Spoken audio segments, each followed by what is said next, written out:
করে নিচ্ছেন। আমরা সবাই মিলে একবার করতালি দিয়ে আমাদের আন্তরিক কৃতজ্ঞতা জানাব।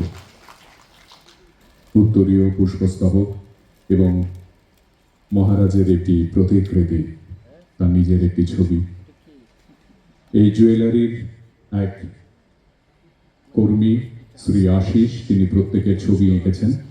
আমরা এটাই আজ সকলের হাতে উপহার। জগদীশগঞ্জ চৌধুরী মহাশয়, আমাদের রাজ্য শুধু নয়, গোটা দেশের এক অনন্য কৃতি সন্তান তিনি। প্রতি বছর আমরা তার উপস্থিতি এই অনুষ্ঠানে পাই। আমাদের এই জুয়েলারি পরিবারের এক বটবৃক্ষ বলা চলে। প্রফেসর ডক্টর জগদীশগঞ্জ চৌধুরী মহাশয়, তিনি মঞ্চে রয়েছেন, তাকে আমরা সংবর্ধিত করলাম। প্রতিষ্ঠানের ম্যানেজিং ডিরেক্টর মঞ্চে আজ অতিথি হিসেবে তার মাকেও শ্রদ্ধা জ্ঞাপন করছেন।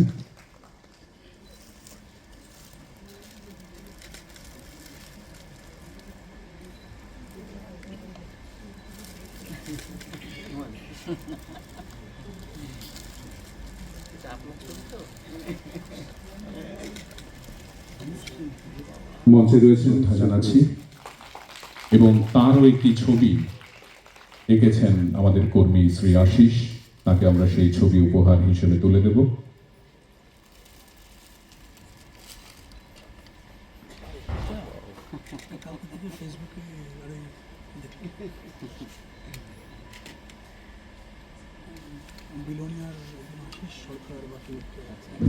ধন্যবাদ সম্মাননীয় অতিথিদের। এবারে শ্রী নারায়ণ দেবনাথ মহাশয়, তিনি মঞ্চে আছেন, ম্যানেজিং ডিরেক্টর। শ্রী বিকাশ রুদ্রপাল মহাশয়, ম্যানেজার, রাধাকৃষ্ণ জুয়েলারি, তিনি এই পর্বে অংশগ্রহণ করছেন।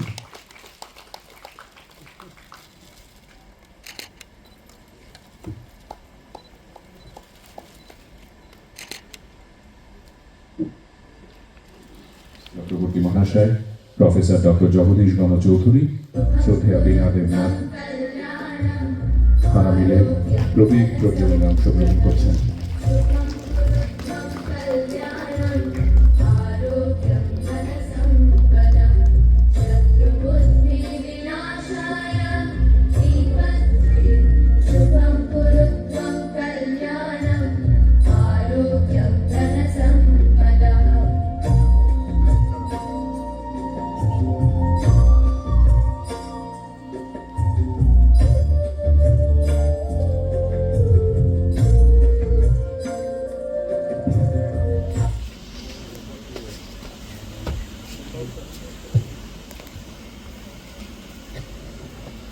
প্রতিকৃতিতে পুষ্প নিবেদনের পর্বটি চলছে।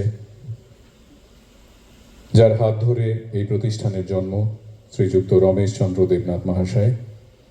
আপনারা শুনলেন কিছুক্ষণ আগে নিজস্ব বাসভবনেই যার কর্মস্থল, তাকে শ্রদ্ধা জানিয়ে আমরা এই আয়োজনের আরেকটি অত্যন্ত গুরুত্বপূর্ণ পর্ব শেষ করলাম।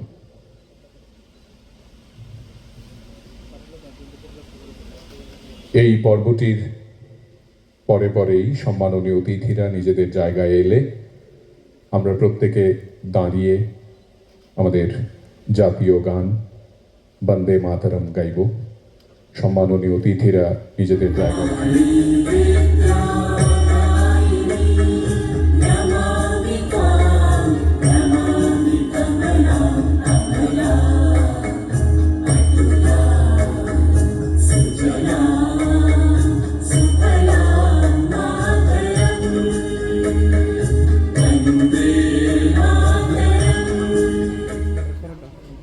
আপনাদের সবাইকে আমার শতকোটি প্রণাম, যে আপনাদের বহুমূল্য সময় ব্যয় করে আমাদের আমন্ত্রণে আপনারা আমাদের এখানে উপস্থিত হয়েছেন। অসংখ্য ধন্যবাদ আপনাদেরকে সবাইকে। এছাড়া আরো অনেক অতিথি আছেন এই মঞ্চে উপস্থিত যারা আছেন সবাইকে, এবং এখানে স্কলার নেওয়ার জন্য যে আজকে ছাত্রছাত্রীরা এসেছেন সমস্ত ছাত্রছাত্রীদেরকে, এবং ওই বিদ্যালয়ের যে শিক্ষক শিক্ষিকা এসেছেন, এবং এই ছাত্রছাত্রীরা যে মা ও বাবা এসেছেন, গার্জেন, সবাইকে আমাদের রাধাকৃষ্ণ জুয়েলারির পক্ষ থেকে অসংখ্য অসংখ্য ধন্যবাদ জানাই এবং সমস্ত অতিথিবৃন্দ যারা আছেন সবাইকে আমার প্রণাম জানাই। এবং আজকের এই অনুষ্ঠানে যাদের এই পরিশ্রমে অনুষ্ঠানটা সাফল্য মণ্ডিত হয়েছে তাদের সবাইকে আমার আন্তরিক প্রীতি ও শুভেচ্ছা। আজকে রাধাকৃষ্ণ জুয়েলারির আয়োজিত এই রমেশচন্দ্র মেরিট স্কলারশিপ, এই রাধাকৃষ্ণ জুয়েলারি 1964 তার শুরু হয়েছিল উষাবাজারে। তারপর 1998-এ যিনি শুরু করেছিলেন আমার পিতা শ্রী রমেশচন্দ্র দেবনাথ, উনি দেহাত্যাগ করেছেন। তারপর থেকে গুটি গুটি পায়ে এই রাধাকৃষ্ণ জুয়েলারি উষাবাজার থেকে আগরতলা, তারপর ধর্মনগর, এরপর বিলোনিয়া, উদয়পুর, পৌর সেন্ট্রাল মল, সবগুলি আপনাদের আশীর্বাদ ও সহযোগিতা পাশে রয়েছেন এই বলে আমরা 6টি শাখা করতে পেরেছি। এই রাধাকৃষ্ণ জুয়েলারির প্রতিষ্ঠাতা ছিল রমেশচন্দ্র দেবনাথ।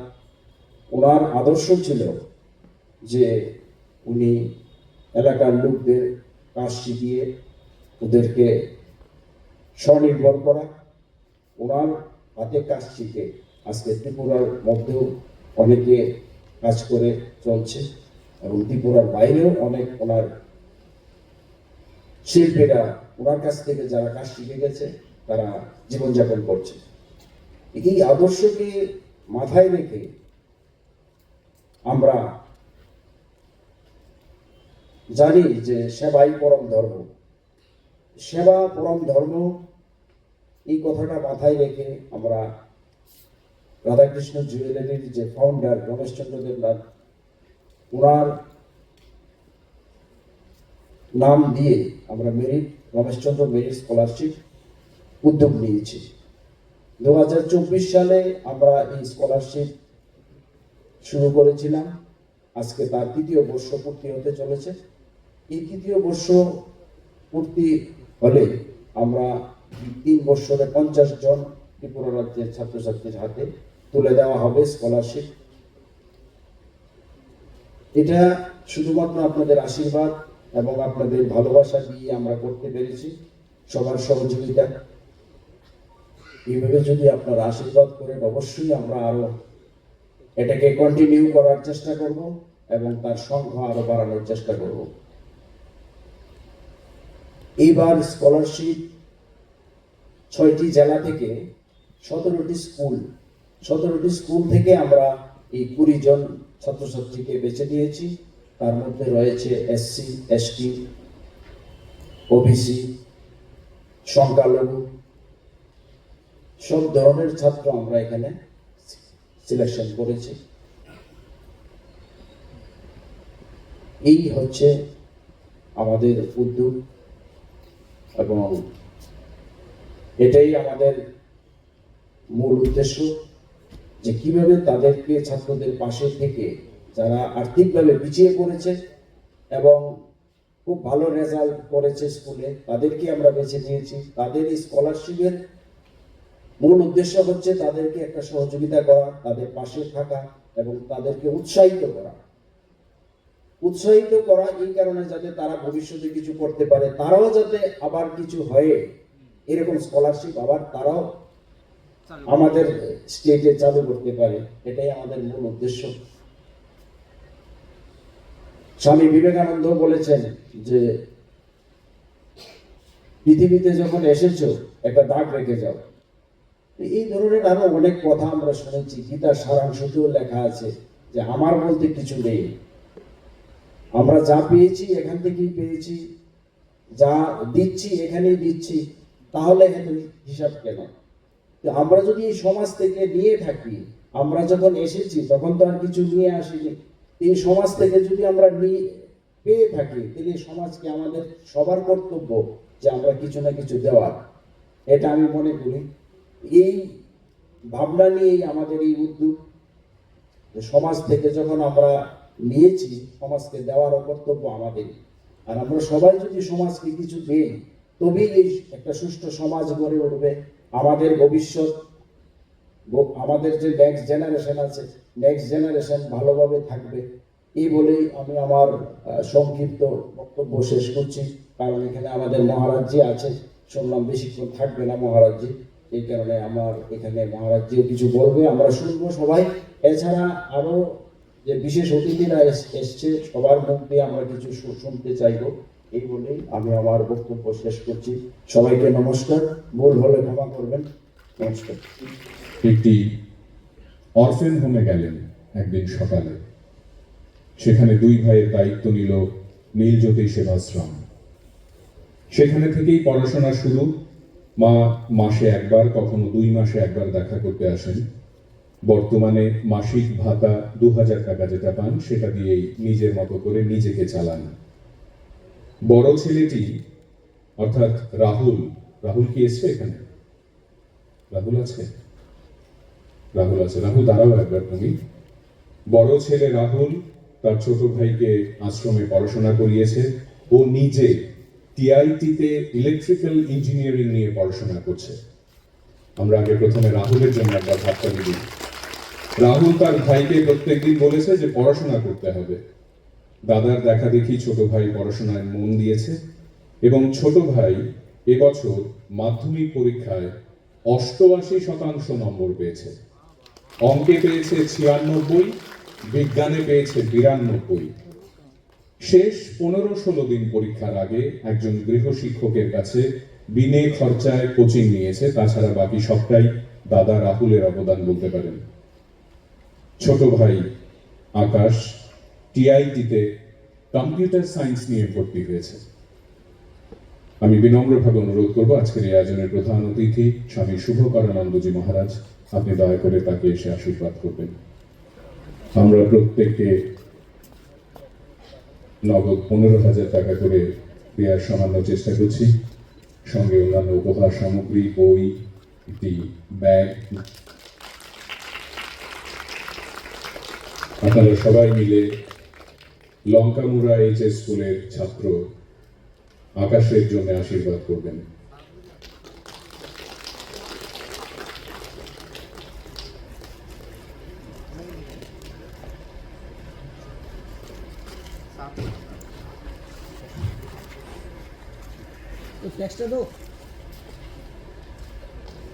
স্বামী শুভকরানন্দজি মহারাজ তিনি এই পদ্ধতিতে অংশগ্রহণ করছেন এবং আকাশকে আশীর্বাদ করলেন। কামিনী কুমার এইচএস স্কুল থেকে সঙ্গীতার বাবা শ্রী সন্তোষ ঋষি দাস, তার কাছে এক গর্বিত পিতা, তিনি রিক্সা চালক। সঙ্গীতার মা অন্যের বাড়ির বাসন পরিষ্কার করা, কাপড় জামা ইত্যাদি ধোয়া, ঘর পরিষ্কার করা, সেই কাজ করেন। আমার আপনার অনেকের কাছে কাজের মাসি, কিন্তু তার কাছে তার পৃথিবী। বাড়ি আড়ালিয়ায় 3 জন গৃহশিক্ষক ছিলেন সঙ্গীতার। কেউ কখনো তার কাছ থেকে অর্থ নেননি। আমরা আজকের এই মঞ্চ থেকে ওই 3 জন গৃহশিক্ষককেও আমাদের আন্তরিক প্রণাম জ্ঞাপন করছি। মোবাইল তার কাছে জীবনের প্রথম একটি শখ এবং স্বপ্ন। কোনো একদিন সে কিনতে চায়, বড় হয়ে শিক্ষিকা হতে চায়। শখ কখনো কখনো কবিতা লেখা, কখনো কখনো গল্পের বই পড়া। 500-তে 463 নম্বর পেয়েছে উচ্চ মাধ্যমিকে সঙ্গীতা ঋষি দাস। কলা বিভাগে 93% নম্বর পেয়েছে। এডুকেশনে 94, বাংলাতে 96, ইংরেজিতে 88, ইতিহাসে 94, রাষ্ট্রবিজ্ঞানে 91। আমি বিনম্রভাবে অনুরোধ করব শ্রদ্ধেয় শ্রী কৃষ্ণেন্দু চক্রবর্তী মহাশয়কে আপনি দয়া করে সঙ্গীতা ঋষি দাসকে আশীর্বাদ করবেন।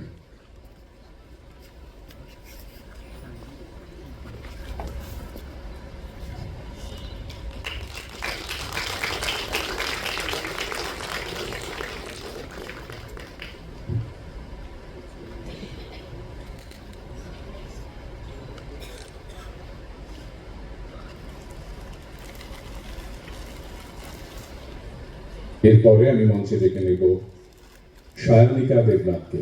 সায়নিকা মঞ্চে চলে আসবে।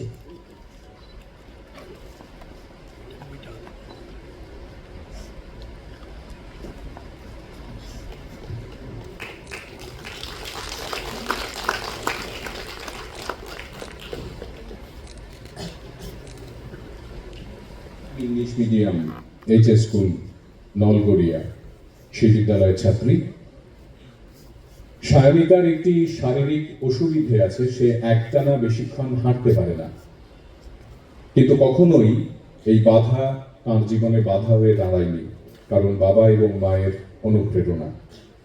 বাবা শ্রী রঞ্জিত দেবনাথ একটি বিওসিতে কাজ করেন। বর্তমানে সাবরুমে যে বিওসিতে তিনি কাজ করতেন সেই কাজটিও বন্ধ। মা শ্রীমতী অঞ্জনা দেবনাথ, দুই বোন সায়নিকার দিদি কলেজে পড়াশোনা করে এবং আর্থিক অবস্থা নেই বলে বড় দিদি মামার বাড়িতে থেকে পড়াশোনা করে।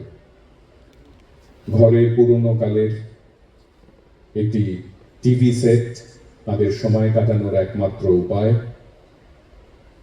সায়নিকার প্রিয় খাবার পনির, ভবিষ্যতে ইঞ্জিনিয়ার হতে চায়। কিন্তু খুশির খবর হলো এই প্রতিবন্ধকতাগুলো একটাও সায়নিকার জীবনের ধারে কাছে আসতে পারেনি, কারণ সে মাধ্যমিক পরীক্ষায় 95% নম্বর পেয়েছে। ইংরেজিতে পেয়েছে 99, বাংলাতে 94, বিজ্ঞানে 94, অঙ্কে 95, এসএসটিতে 96। আমি বিনম্রভাবে অনুরোধ করব আমাদের শ্রদ্ধেয় ডিএম স্যার মহাশয়কে, আপনি দয়া করে তাকে আশীর্বাদ করবেন। আলহামদুলিল্লাহ। Sayanika, student of Sukanta academy English medium HS Nalgaria, Sayanika Debnath. Doctor Bishal Kumar, তিনি 15,000 টাকা নগদ সঙ্গে ব্যাগ, বই ইত্যাদি উপহারগুলো সায়নিকার হাতে তুলে দিচ্ছেন।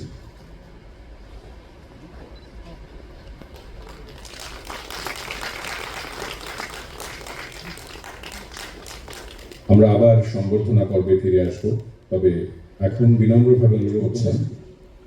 তৃপ্তির 3 জন গৃহশিক্ষক ছিল উচ্চ মাধ্যমিক পরীক্ষার সময়।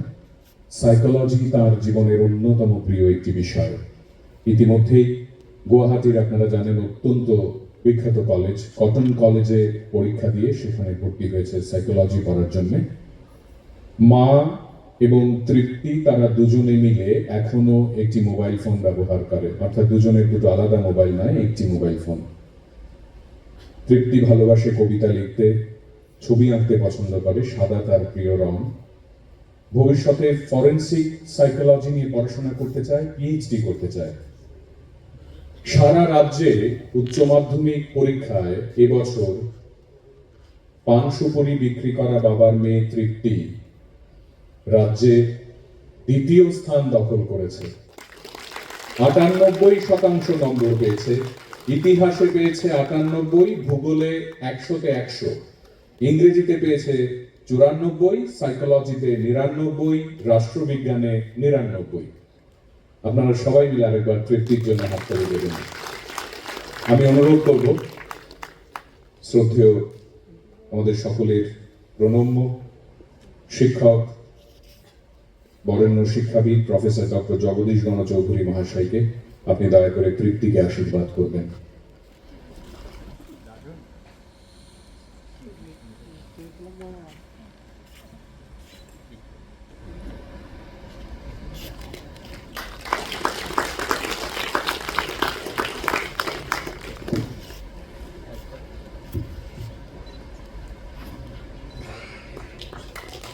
এরপরে আমরা মঞ্চে ঐশিকা পালকে ডেকে নেব। ঐশিকা, তুমি মঞ্চে চলে এসো।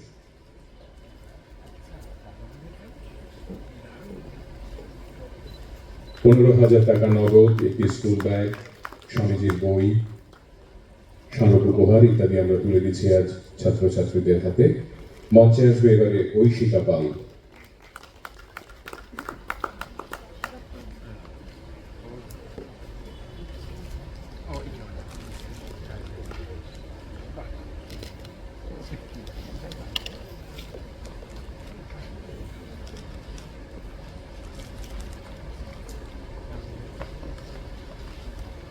ঐশিকা পাল মঞ্চে এসছে। রামকৃষ্ণ বিবেকানন্দ বিদ্যা মন্দিরের ছাত্রী ঐশিকা, তার বাবা শ্রী নিরঞ্জন পাল মহাশয়।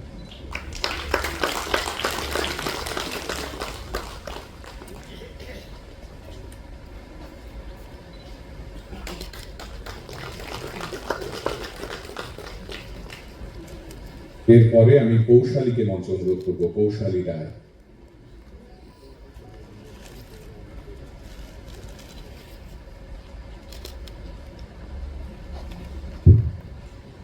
কৌশালী।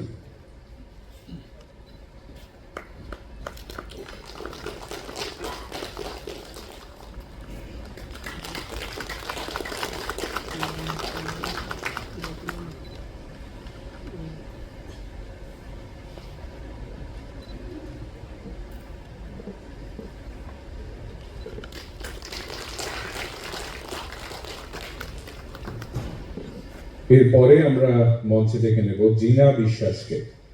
জিনা মঞ্চে চলে আসবে।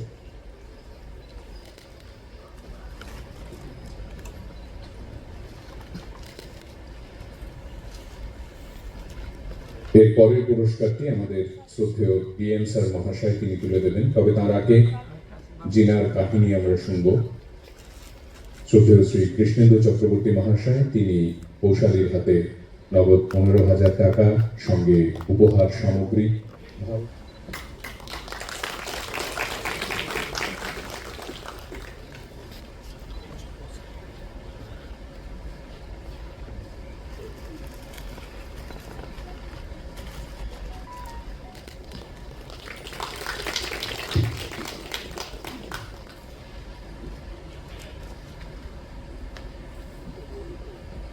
এরপরে আমি মৌমিতা দেবকে মঞ্চে অনুরোধ করব। মৌমিতা দেব মঞ্চে চলে এসো।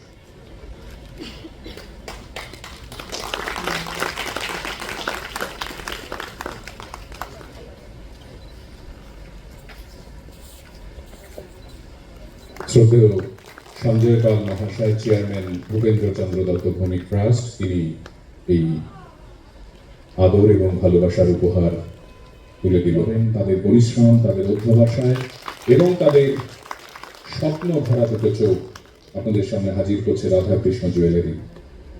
আমরা একে একে প্রত্যেকে নগদ 15,000 টাকা, একটি করে স্কুল ব্যাগ এবং স্বামী বিবেকানন্দের বই সঙ্গে একটি শংসাপত্র আজকে উপহার হিসেবে তুলে দিচ্ছি। মঞ্চে আসবে রোহিত জামাতিয়া।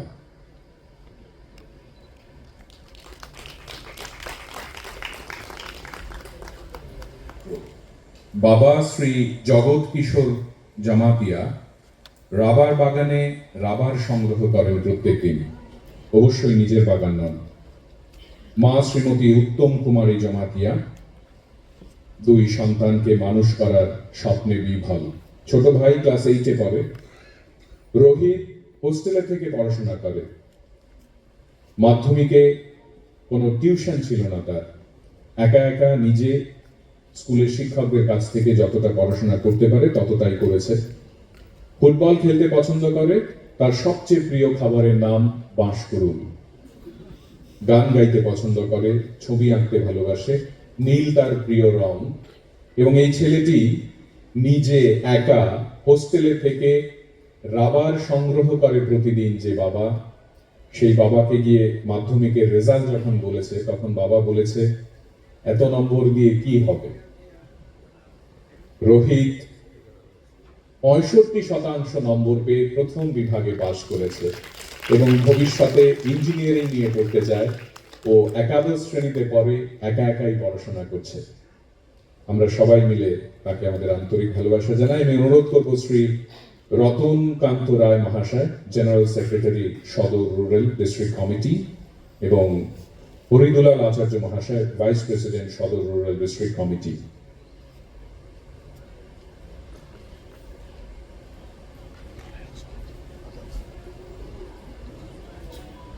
মঞ্চে শ্রী রতনকান্ত রায় মহাশয়, জেনারেল সেক্রেটারি সদর রুরাল ডিস্ট্রিক্ট কমিটি, এবং হরিদুলাল বাবু বোধহয় উপস্থিত, ভাইস প্রেসিডেন্ট সদর রুরাল ডিস্ট্রিক্ট কমিটি, তারও থাকার কথা। আমরা সবাই মিলে রোহিত জামাতিয়াকে আমাদের আন্তরিক ভালোবাসা এবং শুভেচ্ছা জ্ঞাপন করছি।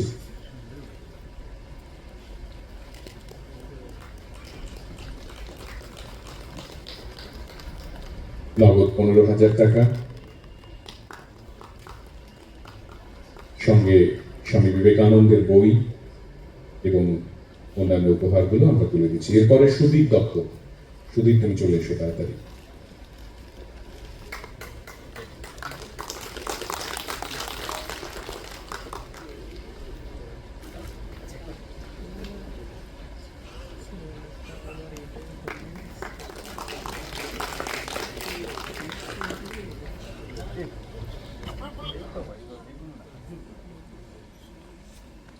রোহিতের পরে সুদীপ দত্ত মঞ্চে আসবে। सहवीर्यं करवावहै तेजस्विनावधीतमस्तु मा विद्विषावहै। ओम शांति शांति शांति। আজকের এই বিশেষ আয়োজক রাধাকৃষ্ণ জুয়েলারি, এই সংস্থার অন্যতম কর্ণধার শ্রী নারায়ণ বাবু, তাকে সশ্রদ্ধ নমস্কার আজকে আমাকে সুযোগ করে দেওয়ার জন্য এখানে আসার। আর মঞ্চে উপবিষ্ট একসাথে অনেক অভিভাবক, কিরকম এই রাধাকৃষ্ণ জুয়েলারি পরিবারের অভিভাবিকা, তিনি উপস্থিত। এই শিক্ষা জগতের একজন অভিভাবক অধ্যাপক ধন চৌধুরী মহোদয়, তাকে আমার সশ্রদ্ধ নমস্কার। এই পশ্চিম ত্রিপুরা জেলার অভিভাবক বিশাল কুমার জি আইএস, তাকে আমার সশ্রদ্ধ নমস্কার। রাজ্যের সুরক্ষা ব্যবস্থার অন্যতম অভিভাবক কৃষ্ণেন্দ্রবাবু, তাকে আমার সশ্রদ্ধ নমস্কার। এখানে অনেক অভিভাবক অভিভাবিকা বৃন্দ আছেন, আর তাদের প্রত্যেককে যারা সুদীবৃন্দ, তাদের সশ্রদ্ধ নমস্কার। আর প্রিয় ছাত্র এবং ছাত্রীরা, আজকে যারা সম্বর্ধিত হচ্ছ, আসল কথা, তোমাদের সম্বর্ধনা দিতে গিয়ে আমরা নিজেদেরকেই সম্মানিত করছি। কেন? কারণ তোমাদের মধ্যে যে আত্মপ্রত্যয়, সেটা তার একাংশ যদি মানুষের মধ্যে থাকে, সে বড় হবে, তাতে কোনো সন্দেহ নাই। এইরকম আত্মপ্রত্যয়, এটা দেখে মনে হচ্ছে আমরা সাধারণত ভগবত গীতা হচ্ছে আমাদের যেন গীতাতে রোজ ফুল দেওয়ার একটি কাজ, এক প্রণাম করলেই কেন হয়ে গেল। কিন্তু ভগবত গীতা হচ্ছে এমন আত্মজাগানিয়া একটি মহাগ্রন্থ, যা প্রত্যেক মুহূর্তে মানুষের ভেতরে যে সুপ্ত যে আত্মা, তার মধ্যে যে অনন্ত বিকাশ এবং তার মধ্যে যে অনন্ত শক্তি, অনন্ত সম্ভাবনা লুকিয়ে আছে, তা জাগিয়ে তোলার জন্য অন্যতম হচ্ছে ভগবত গীতা। এই প্রসঙ্গে একটি ছোট্ট বলি। সকলেই ভাবে যে ভগবত গীতা প্রথমে অর্জুনের বিষাদ হয়েছে, খুব খুব ভালো। আসলে তো অর্জুনের বিষাদ নয়। মানুষের জীবনে প্রথম যখন অহংকার হয়, যদি আমরা দেখি গীতাতে অর্জুন বলছে সেনায় উভয়ের মধ্যে স্থাপয়িতা রথোত্তম, তখন কিন্তু বলছেন না হে কৃষ্ণ তুমি ভগবান, তুমি আমাকে ওখানে না। ঠিক যেন গাড়ির মালিক বলছে ড্রাইভারকে, আমার গাড়িটাকে একটু মাঝখানে নিয়ে যাও তো, দেখি তো। তখন বলছে I want to see what the people who have come to be defeated by me. চলো তো আমি গিয়ে দেখি কে কে আমার হাতে মরতে এসেছে। একবারও কিন্তু অর্জুনের মধ্যে সেখানে কোনো বিনম্র ভাব শ্রীকৃষ্ণের প্রতি সেরকম কিছু নয়। ঠিক যেন ড্রাইভারকে বলছেন তাই আমার গাড়িটা মাঝখানে নিয়ে চলো তো দেখি। সেখানে যখন নিজের আত্মীয় স্বজনকে দেখলেন, দেখার পরে তখন তিনি বললেন না, আমি যুদ্ধ করব না। এত লক্ষ লোক এসেছেন, তাদের দেখে কিন্তু বলছেন না। নিজের আত্মীয় স্বজন, তাদেরকে দেখি তার মধ্যে, সাধারণ মানুষের মধ্যে যেটা হয়, শ্রীরামকৃষ্ণ খুব সুন্দর বলতেন, দয়া কি আর মায়া কি। দয়া হচ্ছে নিজের মানুষের জন্য যে ভালোবাসা, সেটি হচ্ছে মায়া। আর দয়া হচ্ছে সকলের জন্য যে ভালোবাসা সেটি হচ্ছে দয়া। সেটি কিন্তু কোনো দয়া নয়, মায়ার বশে বলছেন যে না দেখো আমি যুদ্ধ করব না, আর যুদ্ধ করব না বলে অনেক রকম জাস্টিফিকেশন দিচ্ছেন, অনেক জাস্টিফিকেশন দিচ্ছেন। পুরো একটা চ্যাপ্টার, পুরো ফার্স্ট চ্যাপ্টার দেখা যায় প্রথম অধ্যায়ে যে অর্জুন বিষাদ যোগ, বিষাদ মানে তার যে পুরোটা একটা চ্যালেঞ্জ দেওয়া হয়েছে সেটা তিনি অ্যাকসেপ্ট করছেন না, তাকে জাস্টিফাই করছেন। সেকেন্ড চ্যাপ্টারে প্রথম শ্রী ভগবান উবাচ, প্রথম যখন ভগবান মুখ খুললেন তখন কিন্তু বলেননি, এটি হচ্ছে আমাদের শেখার জিনিস। আমরা ভাবি সনাতন হিন্দু ধর্ম যেন খালি খুব বিনম্র, তুমি আমার সব এরকম শিখেছেন। প্রথম শেখাচ্ছেন কি, আমি একটু সংস্কৃতে বলি, তারপরে সেটা বাংলাটা বললে বোধহয় ভালো লাগবে। তিনি বলছেন, কুতস্থ আকাশমানবিদম বিষমে সমুপস্থিতম অনার্যজুষ্টম মস্তর্গম অকীর্তিম কর্মার্জুন ক্লৈবম মাসমগম পার্থ নৈতত্তৎ উপপদ্যতে শ্রদ্রম হৃদয় দৌর্বল্যম তত্ত্বতিষ্ঠ পরন্তপ। প্রথম যখন মুখ খুলছেন, মুখ খুলে বলছেন তোমার এই বিপদের সময় এইরকম মনের মধ্যে এই ভাব কোত্থেকে এলো। তারপরে বলছেন অর্জুন হচ্ছেন কিরকম বীর, তার নাম সব্যসাচী, যার দুটো হাত সমানভাবে চলে। এখন দুটো হাতকে সমানভাবে চললে, চালাতে গেলে মনের কতটা কন্ট্রোল দরকার দুটো হাতের উপর, সেটা আমরা সকলেই বুঝতে পারি, অনুমান করতে পারি। একটা হাতের উপরে যদি করতে হয় সেই মনের কন্ট্রোল, দুটো হাত দিয়ে যদি দুভাবে অস্ত্র চালাতে হয়, মনের কতটা কন্ট্রোল, আর সেই কন্ট্রোল রাখতে গেলে তাকে কতটা বীর হতে হয়, তার মানসিক ভাবেও বীর হতে হবে, শারীরিক ভাবেও বীর হতে হবে, বৌদ্ধিক দিক দিয়েও বীর হতে হবে। সেরকম কৃষ্ণের অর্জুনের মতো একজন মহাবীর, তাকে শ্রীকৃষ্ণ কি বলছেন, ক্লৈবম মাসমগম পার্থ, ক্লীব হয়েও না। আজকের দিনে ছেলেরা তোমাদের বন্ধু বান্ধব কাউকে বলে দেখো দেখি ক্লীব হয়েও না, মানতে পারবে? ভগবান প্রথম বলছেন, one challenge has been given to you, accept that, don't behave like a clip, you should have that পুরুষকার। তোমরা প্রমাণ করে দিয়েছো তোমাদের পুরুষকার আছে। তোমাদের এই যে চ্যালেঞ্জ, জীবনের এত চ্যালেঞ্জ, যে তিনটি কাহিনী শুনলাম তিনজনের জীবনে,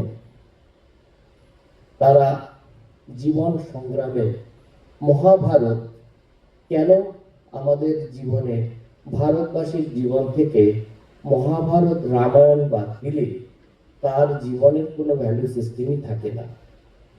মহাভারতটা কি? মহাভারত কি সেই কুরুক্ষেত্রে শেষ হয়ে গেছে? আমাদের সারাটা জীবন মহাভারত, প্রত্যেকটা মানুষের এক একটা মানুষের জীবন মহাভারত।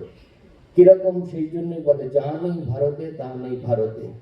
অর্থাৎ প্রত্যেকটি মানুষের জীবনে তুমি দেখো, আমাদের প্রত্যেকের এক এক সময় হয় ভিতরে নানা রকম সত্তা আছে, সেখানে দুর্যোধনের মতো আছে, আবার যুধিষ্ঠিরের মতো ভালো গুণও আছে।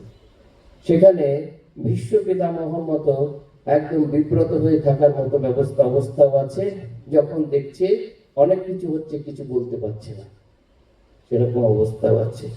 তাই আমাদের প্রত্যেকের জীবন এক একটি মহাভারত। সেই মহাভারতের যে অন্যতম শিক্ষা, কুতস্থ আকাশমানবিদম বিষমে সমুপস্থিতম, এই বিষম পরিস্থিতিতে ধীর থাকা, ক্লৈবম মাসমগম পার্থ নৈতত্তৎ উপপদ্যতে শূদ্রম হৃদয় দৌর্বল্যম তত্ত্বতিষ্ঠ পরন্তপ। অর্থাৎ তোমার মনের দুর্বলতা সেটা ছেড়ে ফেলে দিয়ে উঠে দাঁড়াও। স্বামী বিবেকানন্দের কথা, arise, awake and stop not till the goal is reached। এই যে উত্তিষ্ঠতে জাগ্রত প্রাপ্য বরানন্দি বোধত, তোমরা জীবনের এই লগ্নে পর্যন্ত তোমরা দেখিয়ে এসেছো এই যে এত চ্যালেঞ্জ নিয়েও তোমাদের ভেতরে একটা আত্মপ্রত্যয় গড়ে উঠেছে। জীবনে যদি আত্মসম্মান থাকে, রামকৃষ্ণ বলছেন মানুষটাকে মান আর হুঁশ, মায়াকার দন্তন মানে আত্মসম্মান। যার আত্মসম্মান বোধ আছে তিনি আরেকজনকে অবশ্যই সম্মান করবেন, আরেকজনকে অসম্মান করবেন না। আর মায়াকার মধ্যনাকি মান হচ্ছে পরিমিতি বোধ, ইংরেজিতে যাকে বলে সেন্স অফ প্রপোর্শন, যে কোথায় থামতে হবে এই বোধটি যাদের আছে সেটি হচ্ছে মান। আর হুশ, হুজ ডিসক্রিমিনেটিং ফ্যাকাল্টিজ কেপ্ট ব্রাইট, অর্থাৎ যার এই বোধটা আছে কোনটা ভালো কোনটা খারাপ, এটি একমাত্র মানুষেরই হয়। গরুকে দেখে কেউ বলে না, গোশালায় দেখতে গিয়ে গরুকে ঘাস পাতা খাওয়াতে পারে, গিয়ে কেউ গরুকে বলে না বাবা তুমি ভালো গরু হও, কেউ জীবনে বলে না। কিন্তু মানুষকে দেখে বলে বাবা তুমি ভালো মানুষ হও। কেন? তার মধ্যে সেই সম্ভাবনা আছে। সেই সম্ভাবনা আছে বলেই তার ভেতরে স্বামীজি বলছেন all power is there within you, you can do anything and everything. তোমরা বুঝতে পারছো তো, যারা এই সংগ্রামে জয়ী হয়েছ, জীবনের আরো আরো বড় অনেক সংগ্রামে জয়ী হবে, এতে কোনো ভুলের কিছু নেই। আর রাধাকৃষ্ণ জুয়েলারি এরকম কিছুদিন আগে আরেক সংস্থাতেও গিয়েছিলাম, তারাও এরকম লুকিয়ে থাকা প্রতিভাকে সামনে নিয়ে আসছেন। তোমাদের জন্য একটি কথা, রবীন্দ্রনাথের আনিলাম অপরিচিতের নাম ধরণীতে, পরিচিত জনতার স্মরণীতে। পরিচিত জনতার স্মরণীতে তোমরা আজকে এসেছ এবং এই যে স্কলারশিপ পাচ্ছ, জানবে স্কলার হতে হবে। কেন স্কলার হতে হবে? যেই দেশে রিসার্চ নেই, যে দেশের গবেষণা ভিত্তিক লেখাপড়া হয় না, সেই দেশ কিছু হয় না, কিছুদিন পরে ট্রেডারে তৈরি হবে। যেখানে ইনোভেশন নেই, নতুন কিছু আবিষ্কার করতে হলে সেটা এই প্রজন্ম থেকেই হবে। তোমাদের মধ্যে এই একটা শেখা, এই যে নহি জ্ঞানে না সদৃশম পবিত্রম ইহ বিদ্যতে, জ্ঞানের থেকে বড় পবিত্র জিনিস আর কিছু নেই। শ্রীরামকৃষ্ণের অন্যতম একটি কথা, যাবৎ বাঁচি তাবৎ শিখি। আবার এটাকে যদি উল্টো করে দাও দেখবে যাবৎ শিখি তাবৎ বাঁচি, অর্থাৎ যতদিন তোমার আমার মধ্যে এই শেখার ইচ্ছেটা থাকবে ততদিনই কিন্তু আমরা ঠিক ঠিক বাঁচব। স্বামীজি তার একটি চিঠিতে মাইসোরের মহারাজাকে লিখছেন, দে alone, my dear noble prince, the vanities of the world are very much transient, and they alone live who live for others. The rest are more dead than alive, অর্থাৎ তারাই বাঁচেন যারা অন্যের জন্য বাঁচেন, না হলে জীবিত থেকেও মৃত। আমরা বেঁচে আছি বুঝবো কি করে? রোজ নিজেকে একবার জিজ্ঞেস করতে হয়, অন্যের জন্য কিছু ভেবেছি তো? অন্যের কল্যাণের জন্য যদি ভাবি, জানবো আমরা বেঁচে আছি। আর যদি না ভাবতে পারি, আমরা জীবিত থেকেও মৃত। তোমরা খুব বড় হও, দেশকে অনেক এগিয়ে নিয়ে যাও, রাজ্যকে অনেক এগিয়ে নিয়ে যাও। সকলে ভালো থাকবেন। নমস্কার। ক্ষমা চেয়ে নিচ্ছি, এই অনুষ্ঠানে যখন এরা গিয়েছিলেন তার অনেক আগে আরেকটি অনুষ্ঠান সংস্থা থেকে আমাকে বলেছিলেন তাদের অনুষ্ঠানে যাওয়ার কথা, আমি অনেক আগে থেকে বলেছিলাম। তো ওখানে কথা দিয়ে রেখেছি, কথা দিয়ে কথা না রাখাটা ঠিক নয়, সেই জন্য এখানে কথা দিয়েছি বলে এলাম। কিন্তু আপনাদেরকে ক্ষমা চেয়ে নিচ্ছি যে আমাকে একটু আগে বেরিয়ে যেতে হচ্ছে। প্রণাম, নমস্কার। আমি ভেবেছিলাম যে আমাকে যখন প্রান্তোষ বাবু গিয়েছিলেন আমাকে বলার এখানে আসার জন্য আমন্ত্রণ জানাতে, তখন আমাকে বলেছিলেন যে আপনি কিছু মোটিভেশনাল ওয়ার্ডস এদের জন্য বলবেন। আমি এসে দেখলাম যে আমি মোটিভেশনাল ওয়ার্ডস কি বলবো, এরাই তো এক একজন মূর্তিমান মোটিভেশন। রাদার আমি মোটিভেশন নিয়ে যাব এখান থেকে। মোটিভেশনাল টক্স করার মতো বা ওয়ার্ডস বলার মতো আমার কাছে আমি যে প্রথম তিনজন আকাশ, সঙ্গীতা, সায়নিকা, আমি যাদের কথা শুনলাম, তারপরে ওদেরকে মোটিভেট করার আর সেরকম কিছু নেই, তারপরও এখানে উপস্থিত একটু আগেই ছিলেন পরম পূজনীয় শুভকরানন্দজি, স্বামী শুভকরানন্দজি মহারাজ। উপস্থিত আছেন বিশিষ্ট শিক্ষাবিদ জগদীশ গণ চৌধুরী মহোদয়। উপস্থিত আছেন আমার অনুজ প্রতিম পশ্চিম ত্রিপুরা জেলার জেলা শাসক ও সমাহর্তা ডক্টর বিশাল কুমার মহোদয়। এখানে রাধাকৃষ্ণ জুয়েলার্স, যাদেরকে mother of the jewellery Radhakrishna jewellery বলেছেন, শ্রীমতী বীণা দেব মহোদয়া এবং ম্যানেজিং ডাইরেক্টর নারায়ণ দেবনাথ মহোদয়। কোনো প্রশংসাই আপনার জন্য যথেষ্ট নয় নারায়ণবাবু। যে উদ্যোগ আপনি গত 3 বছর ধরে নিয়েছেন, আমার ধারণাই ছিল না যে এনাকে তো মানে যুবক বললো, আমি তো তরুণ মনে হচ্ছে ওনাকে দেখে। কোনো প্রশংসাই আপনার জন্য যথেষ্ট নয়। আপনি যে উদ্যোগ এখানে নিয়েছেন, এদের জন্য নিয়েছেন, আপনি মানে আমার কৃতজ্ঞতা গ্রহণ করবেন। এখানে আরো সুধী সজ্জন মণ্ডলী বসে আছেন, সবাইকে আমি চোখে লাইট পড়ছে, আমি দেখতেও পাচ্ছি না, তবুও যাদের সঞ্জয় বাবুকে আমার নমস্কার।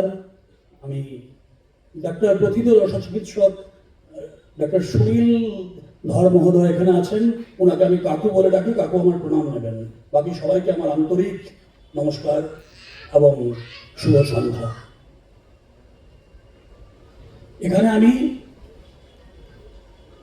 এখানে 20 জন আছেন, যারা এর মধ্যে 3 জন এখন পর্যন্ত নিয়েছেন, পুরস্কার নিয়েছে বা স্কলারশিপ নিয়েছে।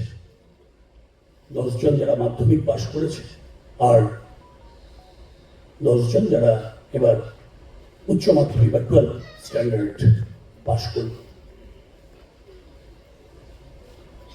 আমার শুধু এটাই বলার ছিল যে তোমরা, আমি তুমি বলেই বলছি, তোমরা আমার আমার সন্তান থেকেও অনেকটা ছোট, তাই তুমি করেই বলবো। আশা করি তোমরা কেউ কিছু মনে করবে না যে তোমরা অনেকটা দূর যেতে হবে, যেটা মহারাজজি বলে গেলেন, স্বামীজি বলে গেলেন, অনেকটা দূর তোমরা যাবে।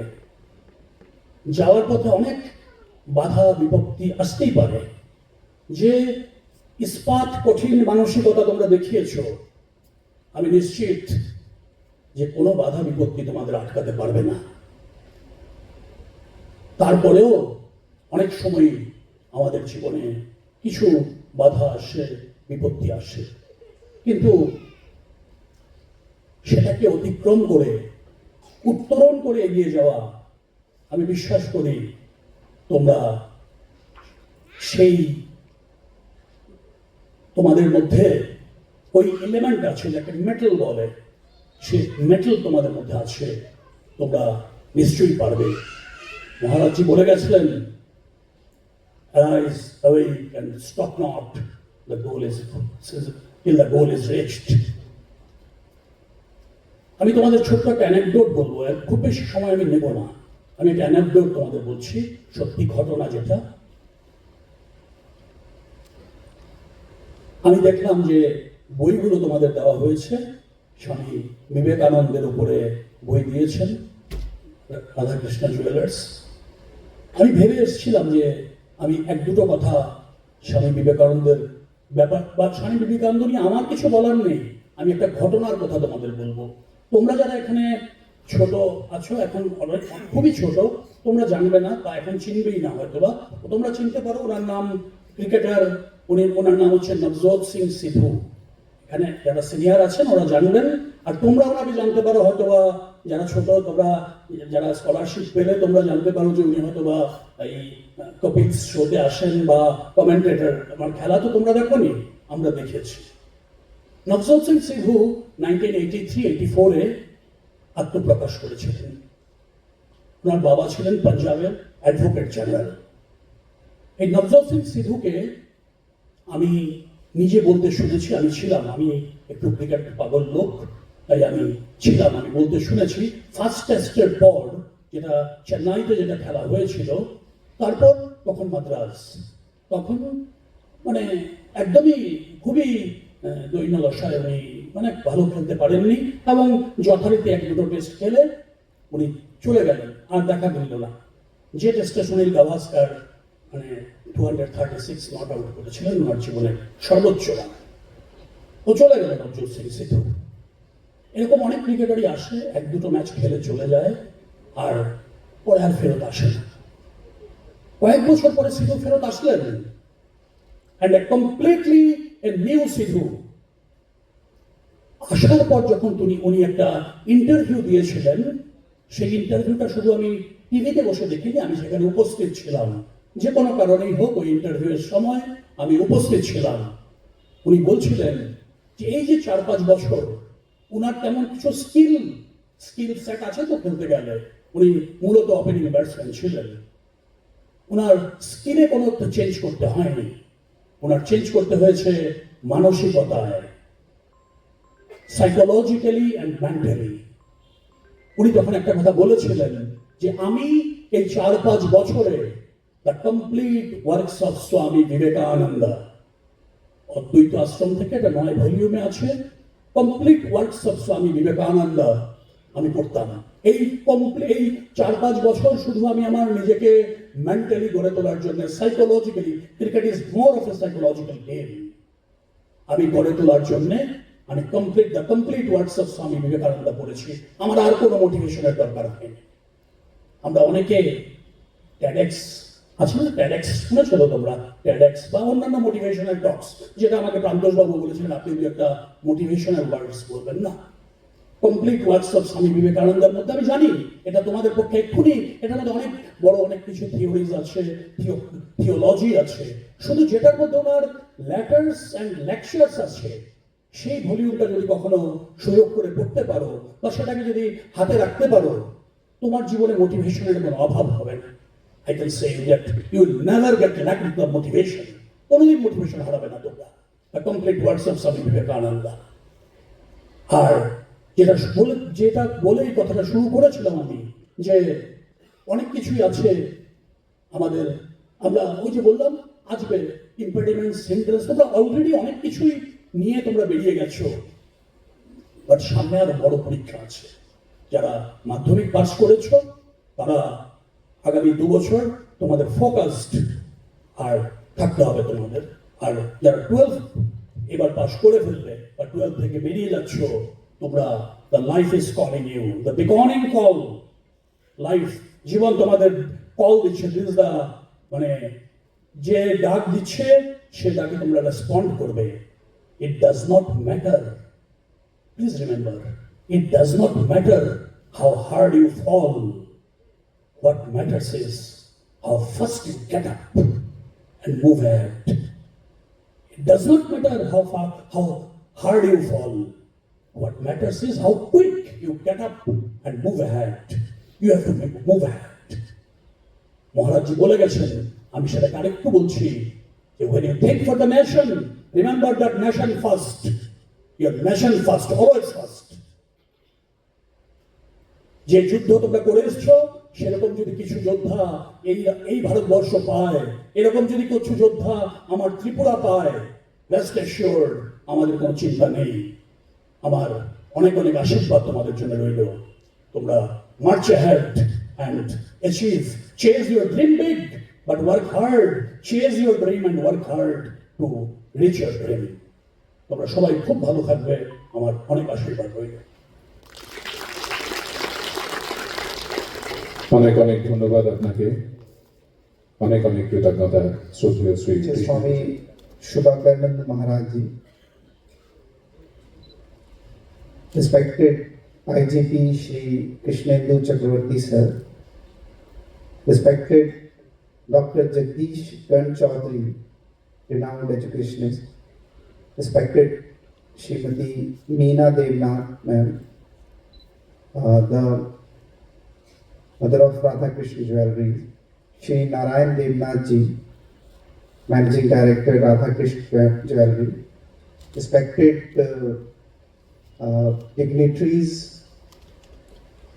the children's, ladies and gentlemen, मैं सबसे पहले तो श्री नारायण देवनाथ जी का बहुत बहुत धन्यवाद देता हूँ कि उन्होंने समाज के लिए ये इनिशिएटिव शुरू किया है। हम सभी की जिम्मेदारी है कि जो भी अच्छा हमारे साथ हो रहा है, चाहे वो हमारे एजुकेशनल क्वालिफिकेशन के हिसाब से हो या हमारी फाइनेंशियल कैपेसिटी के हिसाब से हो, हमें समाज को वो देना चाहिए। और समाज को देने से हमेशा ही उसमें बढ़ोतरी होती है। और नारायण जी न केवल आर्थिक रूप से परंतु सामाजिक रूप से भी आप लोगों को जो सपोर्ट दे रहे हैं, मैं उम्मीद करता हूं कि नारायण जी अपने इस एंडेवर में और आगे जाएं। आज जो 20 हो, 200 हो, 2000 हो, और सभी ज़रूरतमंद बच्चों को जो अपने शिक्षा में आगे जाना चाहते हैं, उनके जीवन में राधा कृष्ण ज्वेलरी और श्री रतन देवनाथ जी का सपोर्ट हमेशा बरकरार रहे। इनका जो भी बिजनेस में ये जाए ऐसे ही ग्रो करते रहे ताकि ये भी समाज को वो दे सकें। बच्चों के लिए मैं यही कहूंगा कि सोना सोना होता है, चाहे वो कहीं भी हो, किसी भी परिस्थिति में हो। सोने की जो मूल्य है, सोने का जो कहते हैं इसका समाज में जो इज्जत है वो उतनी ही रहती है। इसीलिए आप सभी हमारे सोने हो। आप जीवन में जितना तपोगे, जितना पिघलोगे, उतना आपके अंदर से इम्प्योरिटीज निकलेंगी और उतना ही आप और ऊपर चढ़ोगे। दूसरी जो सबसे इंपॉर्टेंट बात सोने में होती है कि सोना एकमात्र वो धातु है जो कभी भी कोरोजन नहीं लगता, जिसमें कोई और एलिमेंट नहीं लगता। आपके अंदर जो सोना है उसमें फ्यूचर में कोई कोरोजन या कोई एलिमेंट ना लगे। मुझे उम्मीद है आप सभी जो भी 20 विद्यार्थी यहाँ पे हैं वो एक दिन स्टेज पे खड़े होंगे और वो भी उन लोगों को मदद कर रहे होंगे या उन लोगों को पैशनेट कर रहे होंगे जो आप जैसे जो बच्चे फ्यूचर में आए। और मैं बहुत बहुत धन्यवाद देता हूँ नारायण देवनाथ जी का, और कि आप जैसे विद्यार्थियों को वो सपोर्ट कर रहे हैं।